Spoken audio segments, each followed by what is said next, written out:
भारत की प्राचीन भूमि पर विकसित हुई हड़प्पा सभ्यता विश्व की सबसे पुरानी और उन्नत नगरीय सभ्यताओं में से एक थी।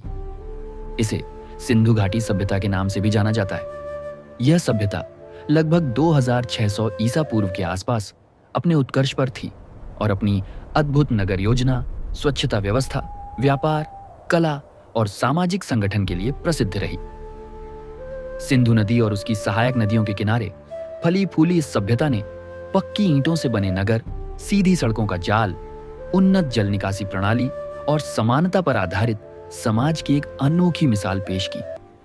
हड़प्पा और मोहनजोदड़ो जैसे नगर इस सभ्यता की महानता के जीवित प्रमाण हैं।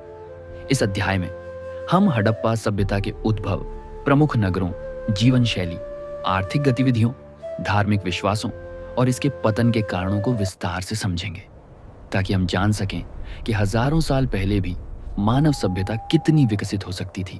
एक ऐसे शहर की कल्पना कीजिए जो आज से 4500 साल पहले बसा हो, जहां सड़कें एकदम सीधी हों, एक दूसरे को 90 डिग्री पर काटती हों, जैसे आज का कोई आधुनिक शहर।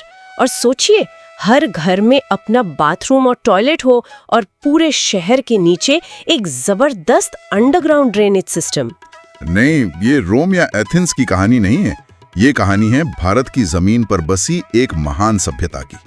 आज हम हड़प्पा सभ्यता से जुड़े स्रोतों की गहराई में उतर रहे हैं। बिल्कुल। और जो बात इसे और भी खास बनाती है वो है इसका पैमाना। ये सिर्फ भारत की पहली शहरी सभ्यता नहीं थी, बल्कि अपने समय में दुनिया की सबसे बड़ी सभ्यताओं में से एक थी। इसका क्षेत्रफल मिस्र और मेसोपोटामिया की सभ्यताओं को मिलाकर भी ज्यादा था। ये तो कमाल है। तो आज का हमारा मिशन सिर्फ ये जानना नहीं है कि ये सभ्यता क्या थी, बल्कि ये समझना है कि वो इतने आगे कैसे थे। उनकी सोच में ऐसा क्या था जो आज भी हमें हैरान करता है, और आखिर ऐसी महान सभ्यता का अंत कैसे हुआ। चलिए इस रहस्य को परत दर परत खोलते हैं। हाँ, और ये सिर्फ ईंट और गारे की कहानी नहीं है। ये एक बेहद उन्नत सोच और व्यवस्था की कहानी है जो आज भी हमारे लिए एक बड़ा सबक है। तो शुरू से शुरू करते हैं। ये हड़प्पा सभ्यता, या जिसे सिंधु घाटी सभ्यता भी कहते हैं, ये असल में थी क्या, कब और कहाँ? देखिए, खुदाई से जो पता चला है उसके मुताबिक ये सभ्यता मोटे तौर पर 2600 ईसा पूर्व से 1900 ईसा पूर्व के बीच अपने चरम पर थी, और ये एक कांस्य युगीन सभ्यता थी। एक मिनट, कांस्य युग या ब्रॉन्ज एज का मतलब क्या है? ये क्यों जरूरी है समझना? ये बहुत जरूरी सवाल है। देखिए, ये वो दौर था जब इंसानों ने तांबे और टिन को मिलाकर कांसल यानी ब्रॉन्ज बनाना सीख लिया था। ये एक ऐसी धातु थी जो पत्थर या सिर्फ तांबे से कहीं ज्यादा मजबूत और टिकाऊ थी। इस एक खोज ने, मतलब इस टेक्नोलॉजिकल क्रांति ने, उनके औजार, हथियार, खेती सब कुछ बदल दिया, और इसी वजह से इतने बड़े शहरों को बसाना मुमकिन हो पाया। अच्छा, और ये फैले कहाँ तक थे? मैंने सुना है इसका इलाका बहुत बड़ा था। बहुत बड़ा। आज के भारत, पाकिस्तान और अफगानिस्तान के हिस्सों में सिंधु, रावी और घग्गर हकरा जैसी नदियों के किनारे ये सभ्यता फली फूली। हड़प्पा और मोहनजोदड़ो तो सबसे मशहूर शहर हैं, लेकिन धुलावीरा, राखीगढ़ी और लोथल जैसे सैकड़ों शहर और बस्तियां मिली हैं। और जैसे मैंने कहा, ये अकेले नहीं थे।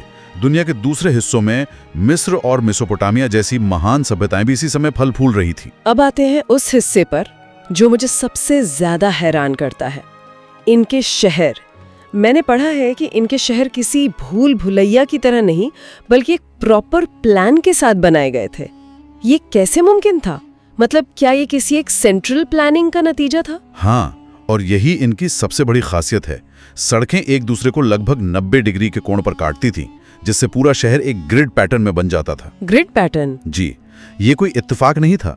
ऐसा लगता है कि शहर बसाना से पहले पूरी प्लानिंग की जाती थी, और सिर्फ सड़कें ही नहीं, ईंटें तक एक स्टैंडर्ड साइज की होती थी। अच्छा। हाँ, पूरे इलाके में हजारों किलोमीटर के दायरे में एक ही साइज की ईंटों का मिलना इस बात का सबूत है कि कोई केंद्रीय अथॉरिटी थी जो इन चीजों को कंट्रोल कर रही थी। और घरों के अंदर की व्यवस्था, ये बात तो आज भी अविश्वसनीय लगती है कि हर घर में बाथरूम था। लगभग हर घर में। शहर आमतौर पर 2 हिस्सों में बटा होता था। एक ऊंचा हिस्सा जिसे दुर्ग या सिटाडेल कहते हैं, जहां शायद बड़ी और सार्वजनिक इमारतें थीं, और एक निचला रिहायशी इलाका जिसे लोअर टाउन कहा जाता था।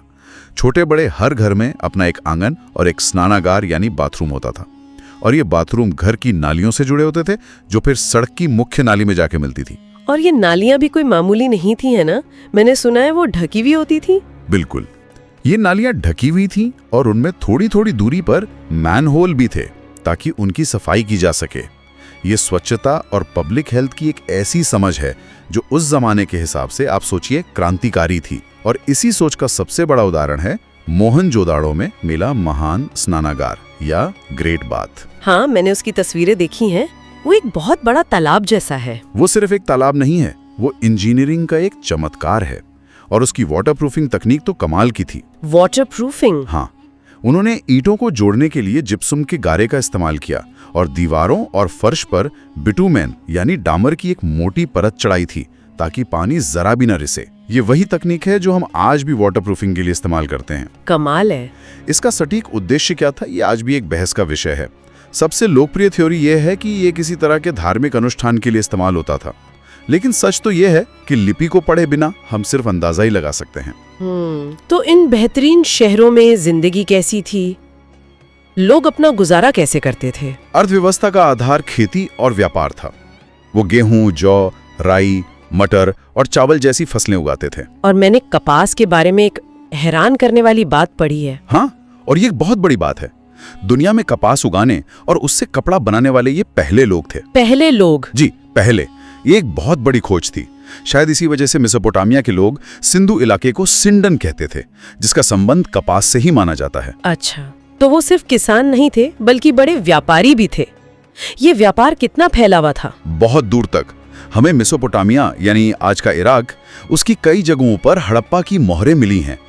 और गुजरात के लोथल में एक बहुत बड़ा डॉकयार्ड मतलब बंदरगाह मिला है। ये सबूत बताते हैं कि वह समुद्र के रास्ते लंबी दूरी का व्यापार करते थे। क्या व्यापार करते थे? वे शायद सोना, चांदी, कीमती पत्थर और हाँ, सूती कपड़ा बाहर भेजते थे। और इस व्यापार में मोहरों यानी सील्स का क्या रोल था? वो सिर्फ कलाकृतियां तो नहीं थी? नहीं, वो उससे कहीं ज्यादा थी। ये मोहरें आमतौर पर सेलखड़ी नाम के नरम पत्थर से बनती थीं। उन पर जानवरों जैसे एक सींग वाला बैल, हाथी, बाघ के चित्र और ऊपर कुछ लिखावट होती थी। जानकारों का मानना है कि ये एक तरह से आज के ब्रांड लोगो या पहचान चिन्ह की तरह काम करती थी।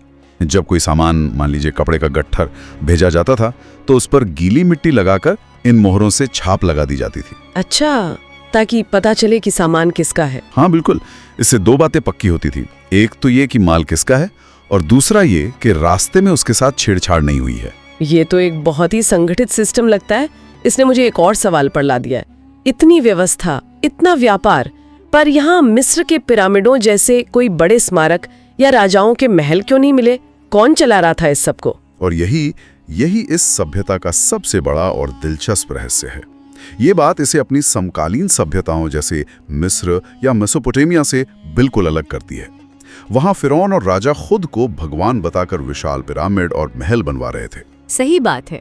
यहाँ हमें ऐसा कुछ नहीं मिलता। घरों के आकार में भी बहुत ज्यादा फर्क नहीं है। ऐसा लगता है कि यहाँ सत्ता किसी एक व्यक्ति के हाथ में नहीं, बल्कि शायद व्यापारियों की किसी परिषद या समुदाय के हाथ में थी। अच्छा, ये एक बहुत ही आधुनिक विचार है। एक शहर जो राजा के लिए नहीं बल्कि अपने नागरिकों के लिए बनाया गया हो। तो एक तरह का सामुदायिक शासन। ये वाकई बहुत अलग सोच है। इस व्यापार से जो समृद्धि आई होगी उसका असर उनकी कला पर भी दिखा होगा। जरूर दिखा। उनकी कला उनकी जिंदगी को दर्शाती है। मोहनजोदाड़ो से मिली वो कांसे की नर्तकी की मूर्ति को ही लीजिए।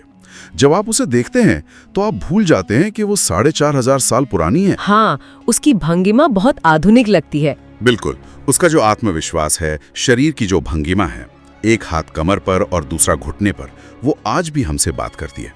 यह सिर्फ एक कलाकृति नहीं है, ये उस समय के समाज की सोच का एक झरोखा है। और बच्चों के लिए खिलौने भी मिले हैं, है ना? हाँ, बहुत सारे। मिट्टी की बनी छोटी छोटी बैलगाड़ियां, जानवरों की आकृतियां जिनके सिर हिलते हैं, सीटियां। इससे पता चलता है कि उनके समाज में सिर्फ जरूरतें पूरी नहीं होती थी, बल्कि कला, सौंदर्य और यहाँ तक कि बच्चों के खेलने के लिए भी जगह थी।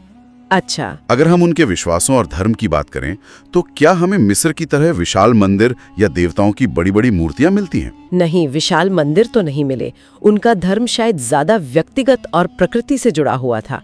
हमें हजारों की संख्या में मातृ देवी की छोटी छोटी टेराकोटा मूर्तियां मिली हैं जो शायद हर घर में रखी जाती होंगी। अच्छा। ये किसी राजकीय धर्म से ज्यादा एक लोक धर्म लगता है जो शायद उर्वरता और सृष्टि से जुड़ा हो। और वो प्रसिद्ध पशुपति वाली मुहर, उसे तो शिव का शुरुआती रूप भी कहा जाता है। हाँ, एक मुहर पर एक योगी जैसी आकृति पालथी मारे बैठी है, जिसके चारों ओर हाथी, बाघ, गैंडा और भैंसा जैसे जानवर हैं।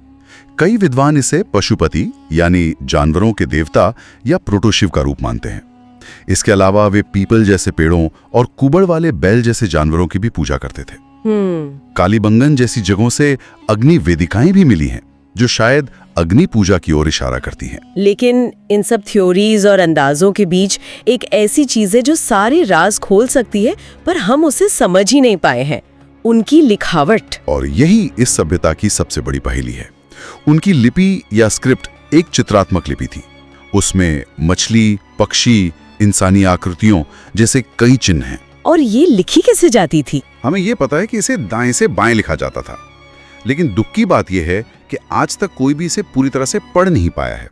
हमारे पास हजारों लेख हैं, मोहरों पर, तांबे की पट्टियों पर, मिट्टी के बर्तनों पर, लेकिन हम नहीं जानते कि उनमें क्या लिखा है। सोचकर भी अजीब लगता है, अगर हम उसे पढ़ पाते तो इतिहास बदल जाता। हम उनके राजाओं या शासकों के नाम जान पाते, उनके देवताओं की कहानियां, उनके कानून, उनका साहित्य, सब कुछ हमारे सामने आ जाता।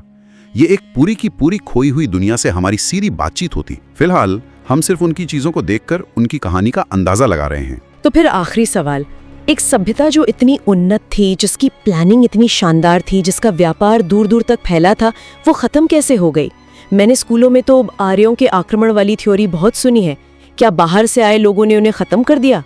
ये एक बहुत पुराना और अब लगभग खारिज किया जा चुका सिद्धांत है। अच्छा। हाँ? इसकी वजह यह है कि हमें खुदाई में किसी बड़े युद्ध, नरसंहार या किलों को तोड़े जाने के सबूत नहीं मिलते। जो कंकाल मिले हैं उन पर भी लड़ाई झगड़े की चोट के निशान नहीं है। तो पतन की वजह बाहरी नहीं बल्कि अंदरूनी और पर्यावरण से जुड़ी लगती है। तो फिर असल वजह क्या हो सकती है? कोई एक वजह नहीं, बल्कि शायद कई वजहों ने मिलकर इस सभ्यता को पतन की ओर धकेला होगा। एक बड़ी थ्योरी है जलवायु परिवर्तन। जलवायु परिवर्तन मतलब क्लाइमेट चेंज? जी। सबूत बताते हैं कि उस दौर में मॉनसून कमजोर पड़ गया था, जिससे सूखा पड़ने लगा। उनकी जीवन रेखा थी नदियां जैसे सिंधु और घग्गर, हकरा। हो सकता है कि नदियों ने अपना रास्ता बदल लिया हो या सूख गई हो। जब पानी और खेती ही नहीं रहेगी तो इतने बड़े शहर कैसे टिकेंगे? सही बात है। तो ये एक झटके में नहीं हुआ? नहीं, ये एक धीमी प्रक्रिया थी। लगभग 1900 ईसा पूर्व के बाद शहरी जीवन का पतन होने लगा। लोगों ने धीरे धीरे इन बड़े शहरों को छोड़ दिया और वे पूर्व और दक्षिण की ओर छोटे गांवों और बस्तियों में जाकर बस गए। लिखावट, मोहरें, स्टैंडर्ड वजन, ये सब गायब होने लगे। एक महान शहरी संस्कृति धीरे धीरे ग्रामीण संस्कृति में बदल गई। ये किसी हमले की कहानी नहीं, बल्कि धीरे धीरे बिखरते एक समाज की कहानी है। तो आज की हमारी इस बातचीत से ये तो साफ है कि हड़प्पा सभ्यता सिर्फ पुरानी ईंटों का ढेर नहीं है।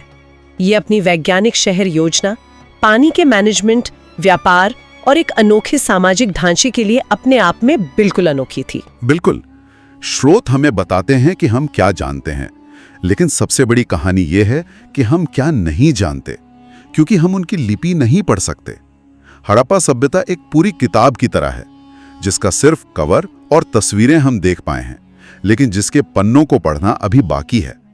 और ये हमें याद दिलाता है कि इतिहास में कई ऐसी खामोश आवाजें हैं जिन्हें सुने जाने का इंतजार है। और ये मुझे सोचने पर मजबूर करता है। ये सभ्यता पब्लिक फैसिलिटीज जैसे सड़क, पानी और नालियों पर और एक बराबरी वाले समाज पर ध्यान देती थी। आज जब हमारा आधुनिक शहर गैर बराबरी, प्रदूषण और पानी की कमी जैसी चुनौतियों से जूझ रहे हैं, तो हम 4500 साल पुरानी सभ्यता से क्या सीख सकते हैं?